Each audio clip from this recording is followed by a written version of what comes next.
Hello there. Today we're going to talk about the format of a debate. A debate is basically a structured discussion. So you have some debate formats that are more open, like a presidential debate or a town hall debate where groups of people debate against each other, or you have debate formats that are far more structured, that carefully tell you how much time each person has to speak, and so on and so forth. Every format has some kind of rules because those rules serve to preserve order and to try to create some balance. The rules don't really determine who wins and loses a debate. Debating isn't about the rules. The rules are there to create balance, to tell people how much time they have to speak, and so on and so forth. Right? So in every debate format, there'll be something or some direction about the topics, about the timing, about the speaking order, and maybe a little bit of stuff about the judging criteria. How do you decide which team wins and which team loses? Today we're going to focus on the Asian parliamentary debate format. This is a format that's widely used in Asia among university and high school students, and I think it's a good format for which to learn how to debate. Right? So I'm going to talk about the speakers and the order of speakers, and then talk about the timing, and talk about topic selection, and finally talk about points of information, essential parts of this format. Firstly, let's look at the speakers and the speaking order, or the teams in the speaking order rather, sorry. In the Asian parliamentary debate format, you have two teams. One team is called the government team, and the other team is called the opposition team. Sometimes it's referred to as, the affirmative and the negative. The names don't really matter that much, but just in order for us to understand the terminology. The government team will always support the topic, and the opposition team must oppose the topic. You usually won't have a choice over whether you are the government or the opposition on a topic. Each team will have 3 speakers, 3 in government and 3 in opposition, and they will speak in alternating order. So first you will have one speaker from the government, and then from the opposition, and then the government, and then the opposition, and then the government, and then the opposition. Each speaker will speak for 7 minutes, right? So an entire debate will take 7, 7, 7, 7, 7, 7.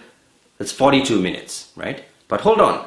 At the end of those 42 minutes, both the teams get to make an extra speech. How exciting is that? It's a kind of a summation speech where you are comparing the teams and you're trying to persuade the judge why my team wins over the other team. So it's not really a speech where you're making many new arguments, but we'll get into those details later. Hold on, some patience. So at the end of those 6 speeches, the government and the opposition, at the end, the teams get to make a reply speech. Now this speech is shorter. Remember, the earlier speeches were 7 minutes long. This speech will only be 4 minutes long. And remember earlier, the government team started the debate by making the first speech. This time the opposition team will start by making the first reply speech. So in essence, the government team always starts the debate and they always end the debate by having the last reply speech.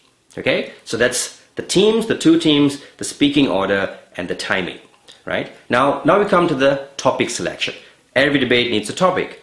In the Asian parliamentary format, what happens is you'll usually be given 3 topics to choose from.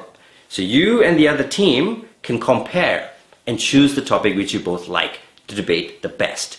How this is done is teams will rank the topics. So the government team ranks the topics 1, 2, and 3, opposition ranks 1, 2, and 3, and then you compare your rankings. The topics which you rank 3rd will not be debated. They will cancel each other off.